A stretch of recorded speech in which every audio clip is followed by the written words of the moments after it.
राष्ट्रीय आरोग्य अभियानांतर्गत कोट्यावधी रुपये खर्च उभारण्यात आलेल्या दोडामार्ग येथील सार्वजनिक आरोग्य पथक दोडामार्ग या इमारतीच्या परिसरात अनेक कामं अपूर्ण असताना 10 एप्रिल रोजी पालकमंत्री तसेच इतर मंत्री आमदार यांच्या उपस्थितीत ऑनलाईन पद्धतीने लोकार्पण करण्यात आले। पण गेल्या 7 महिन्यांपासून इमारत बंद आहे। येथील डॉक्टर कर्मचारी मणेरी येथे बसतात। मग ही इमारत ठेकेदाराने बिल देण्यासाठी लोकार्पण केले का असा सवाल सरपंच सेवा संघटना जिल्हाध्यक्ष प्रवीण गवस यांनी करून 8 दिवसात कारभार सुरू झाला नाही तर तालुका आरोग्य अधिकारी यांना घेराव घालण्याचा इशारा दिला।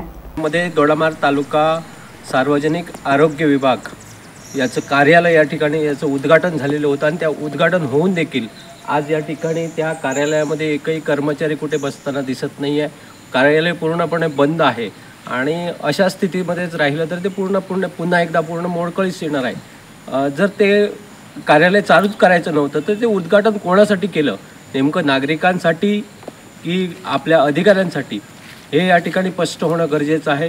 येत्या 8 दिवसात सदर कार्यालय जर सुरू न झाल्यास या ठिकाणी आरोग्य विभागाला घेराव घालण्यात येणार आहे। टाइम्स डिजिटलला लाईक करा, शेअर करा, सबस्क्राइब करा आणि बेल आयकॉन दाबायला विसरू नका। Times digital.